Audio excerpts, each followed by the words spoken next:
Painted painless learning. જગતની માલિપા એના પછીનો દાખલો.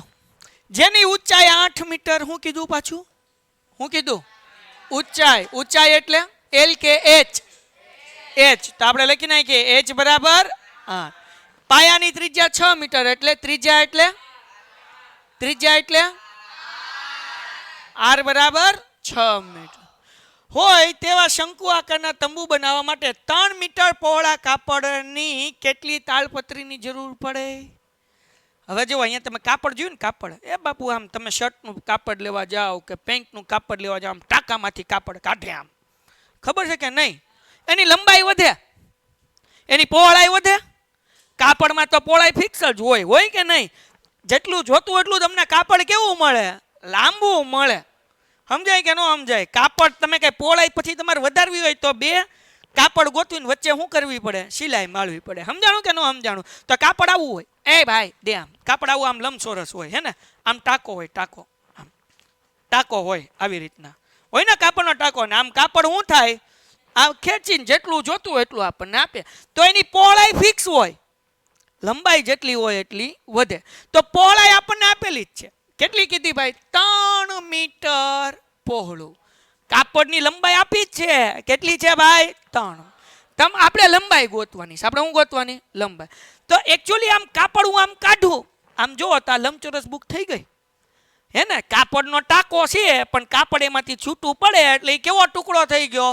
લંબચોરસ. અને લંબચોરસના ક્ષેત્રફળનું સૂત્ર લંબાઈ ગુણ્યા, આવી ગયું યાદ? 8મા ધોરણમાં શીખ્યા હતા, લંબાઈ ગુણ્યા. તો અહીંયા શું કરવાનું બેટા? જ્યારે આવો દાખલો હોય ત્યારે હું જે રીતે કરાવું એટલી હેલી રીતે કરો. કોઈ દી ન આવડે તો પૈસા પાછા. આપણને એમ કીધું કે ભાઈ તંબુ બનાવવાનું છે, તો તમને ખબર છે ભાઈ કે શંકુનું પૃષ્ઠફળ, શંકુનું પૃષ્ઠફળ બરાબર પૃષ્ઠફળ એટલે ક્ષેત્રફળ. આપણે આગળ બીજું શું છે? તાડપત્રી. તો અહીંયા લખવાનું તાડપત્રી બરાબર. એને કાઉન્સમાં લખું લંબચોરસ. તાડપત્રી કેવી હોય ભાઈ? કોઈ પણ કાપડ હોય એ કેવું હોય ભાઈ? લંબચોરસ. આમ ટાંકામાંથી છૂટું પાડે એટલે આ કેવો આકાર થઈ ગયો? લંબચોરસ. એટલે અહીંયા લખ્યું લંબચોરસનું ક્ષેત્રફળ અથવા તો તાડપત્રીનું ક્ષેત્રફળ. કોઈને કઈ ડાઉટ છે? ઓકે, આગળ વ્યા જાય. શંકુના પૃષ્ઠફળનું સૂત્ર પાઈ આર એલ.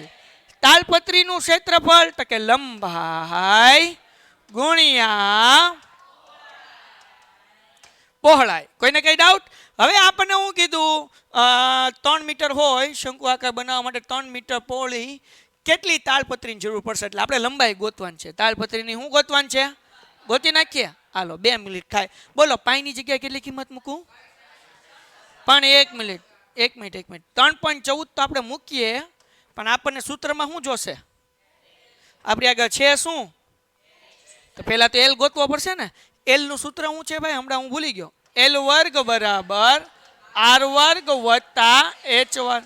આર એટલે કેટલા? 6 નો વર્ગ. એચ એટલે 8 એનો વર્ગ.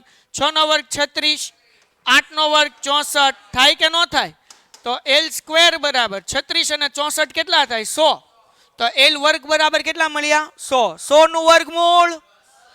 તો એલ બરાબર જવાબ કેટલો મળે? 10. કોઈને કઈ ડાઉટ છે?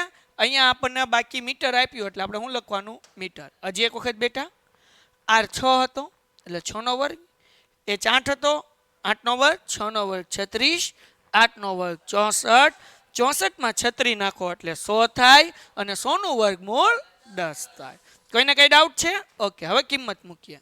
પાઈ દાખલામાં કીધું પાઈ બરાબર કેટલા લ્યો? 3.14 કીધું તો 314 ના છેદમાં 100 મૂકી શકાય? કેમ સાહેબ 100 મૂક્યા? પોઈન્ટ પછી કેટલા આંકડા? 2 આંકડા. એટલે અહીંયા એકડો ને પાછળ કેટલા મીંડા મૂક્યા? 2 મીંડા. કોઈ કઈ ડાઉટ? આગળ વ્યા જાય. ત્રિજ્યા કેટલી છે? 6. એલ કેટલા છે? 10. ઓકે, લંબાઈ આપણે ગોતવાની ને. તાડપત્રીની પહોળાઈ દાખલામાં કેટલી આપીશ ભાઈ? જો અહીંયા છે કેટલી આપી છે? મને આવડે નહીં, જરાક કહેજો. મીંડું અહીંયા હું આવી ગયું 314 એના છેદમાં ગુણ્યા આ 3 ગુણાકાર છે. આ બાજુ હવે તો છેદમાં મૂકી દઉં 3. ઓકે, કંઈ કહેવાનું નહીં. બરાબર લંબાઈ બરાબર ને 3 દુ 314 ગુણ્યા 2 કેટલા થઈ સાહેબ? તો 2 ચોક 8, 2 એકા 2, 2 તેરી 6, 628. એના છેદમાં છે 10 બરાબર લંબાઈ. તો આપણે લખી નાખીએ તેથી આપણે અહીંયા લખી નાખીએ તેથી શું લખશું ભાઈ? 62.8 મીટર. તો તાલપત્રીની લંબાઈ કેટલી જોશે ભાઈ? 62.8 મીટર. કેમ આવ્યું 8? તો કે 10 હતો, એક 0 હતો એટલે એક આંકડાના આગળ પોઈન્ટ મૂકી દીધો.